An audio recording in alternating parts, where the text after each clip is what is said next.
Welcome back to the slides. I hope that workshop materials were helpful and you've gained some understanding of RSA, especially using neural data. For this last part, I will tell you a little bit about significance testing between the RSMs that you create and then share some additional resources.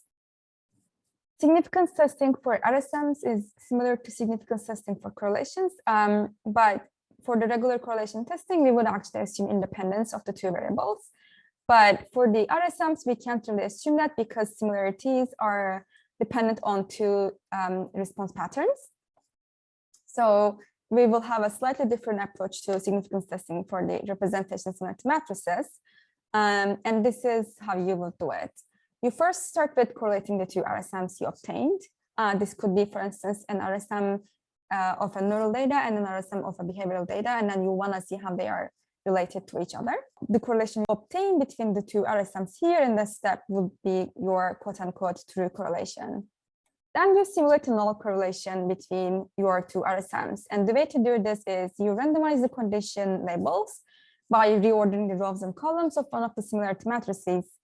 And then you compute the correlation between the two RSMs again. But now that you have randomized the labels in one of your matrices, this correlation will be a null correlation.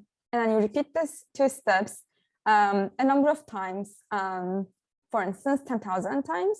And then this will give you a distribution of the null correlations, meaning that the two RSMs with the random labels are not correlated.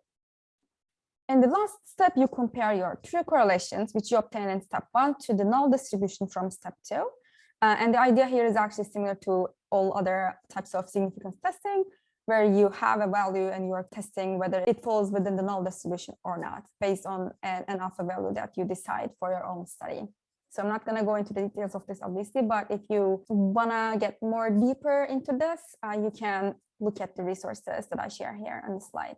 Okay, so that was all for the representation similarity analysis workshop from me today. I want to leave you with these additional resources. You can also find them on the workshop GitHub page.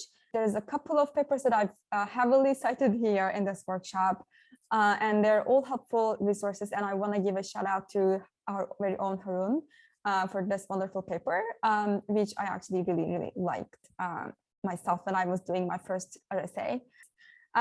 In the workshop that we've just completed, we haven't relied on any packages, and we created our custom script. But if you wanted to, there are packages available in multiple languages, and you can also check them out.